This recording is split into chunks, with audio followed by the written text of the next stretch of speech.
Thank you, Mr. President. Members, I also rise and ask for a no vote on this bill. I listened closely to testimony yesterday during second readings. Senator Stedman, you were very eloquent in stating your positions in Senate Bill 172. And at times we could see your emotions come to the surface. This is a very emotional issue. Senator Johnston, you also shared feelings towards Senator Stedman, and that was very appreciative. And you reflected on the first day of session. And it made me recall and think back to that time also. I too was honored to stand up front in the front here of the Senate and raise my right hand and swear an oath to our Constitution. Senator Stedman, I have enjoyed serving with you greatly. I find you to be one of the most smartest and most engaging members of your caucus and of the Senate. Last session, I truly enjoyed sitting by you in our time together in committee. We didn't always vote the same way, but there were occasional times when we'd come around together and offer about the same amendment to a bill. I say with all honesty and sincerity that I hope that we can get to know each other better during the rest of our time serving together. And Senator Guzman, I look forward to getting to know you better too.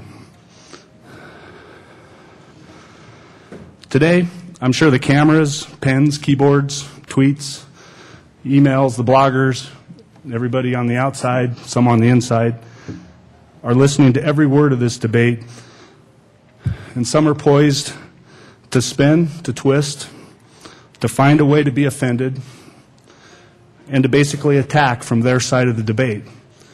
And that comes from both sides, let's be honest. We both have had emails. We both have had calls that were very distasteful. Some were personally insulting. Some were filled with foul language. Some have been lacking tolerance, but demanding it in return. And some were even borderline threatening. I pray my opposition to this bill is offered with gentleness, with grace, and with respect, and that my statements are heard in the same way. In 2009, during the 10 o'clock news after the story ran on the Designated Beneficiary Act, my home phone rang. I looked at it and then decided to answer it. The person on the other line didn't even let me finish to say hello and started cussing, started yelling and screaming, and it went on for about 10 minutes. And I just sat there and listened. I didn't hang the phone up, I just listened. He was extremely hurt and angry about what he'd heard about that bill. When he was done yelling, I asked him if he wanted to talk some more, or if he wanted to yell some more, or if he wanted to hang up, or what did he want from me. And we ended up talking for about 20 or 30 minutes. It was an emotional conversation that I will never forget. And at the end, we came to understand each other's feelings, thoughts, and beliefs, I think, a little better. I can tell you that call has really stuck with me over the years, and there is a very fine line in this debate of what offends each side. I am a Christian. Bringing that into debate often offends some.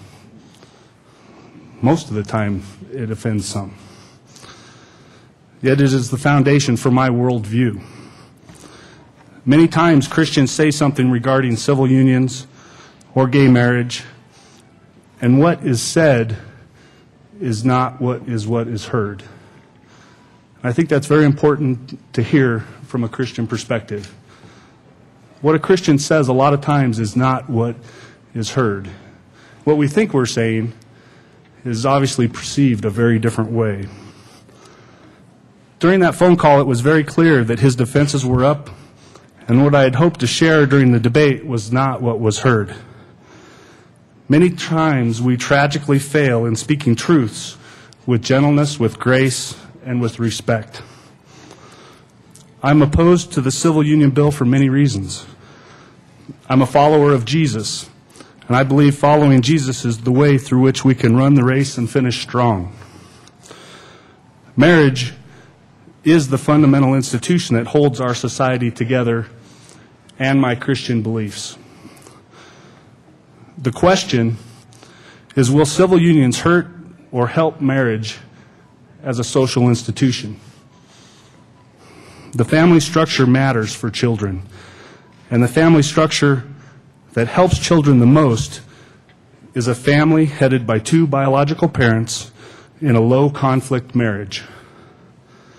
Children in single-parent families, children born to unmarried mothers, children in step families or cohabiting relationships face higher risks for poor outcomes. There is less value for children in promoting strong, stable marriages between biological parents. Civil unions will hurt marriage as a social institution. The Most Reverend Charles Chaput, Archbishop of Denver, in a March 2nd column stated, "The key flaw with 172 is that in its language and practical effect, it creates an alternative, a parallel structure to marriage using explicitly spousal language. This inevitably undermines the privileged place of marriage and the family. Marriage and the family are cornerstones of any culture, Christian or non-Christian. They ensure the future through the creation of new human life. Any diminishment of the identity of marriage and the family undermines society itself." I agree with the Archbishop. The arguments offered in support of the bill are deceptive. Most of the testimony used to support used examples and situations and stories that are already covered under current Colorado law. This bill is not about rights. This bill is about approval. This bill is marriage by another name. At the very least, this bill is a step towards the goal of same-sex marriage. The ACLU has admitted that routinely around the country. In the New Jersey ACLU, in a May 3rd press release last year, wrote, "The ACLU called today for the end of New Jersey's unequal system of civil unions and demanded the beginning of a new era of equality."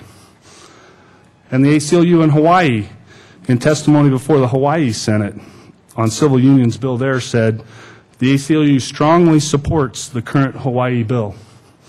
However, we want to be clear that our ultimate goal is to obtain full marriage." Over the past decade, the overwhelming majority of Americans who have been able to vote on the definition of marriage have soundly rejected the idea that same-sex marriage or civil unions. 30 states have enacted amendments to their constitution defining marriage as the union of a husband and a wife. Iowa voters actually defeated all of the 3 judges up for retention who had voted in favor of same-sex marriage. Coloradoans have already spoken clearly regarding laws that seek to redefine marriage. Voters in 2006 were wise in voting against Referendum I and voting for an amendment to the Colorado Constitution concerning marriage, and specifying that only a union of one man and one woman shall be valid or recognized as marriage in Colorado. This bill of civil unions is marriage by another name. So with that, I'd ask for a no vote on Senate Bill 172.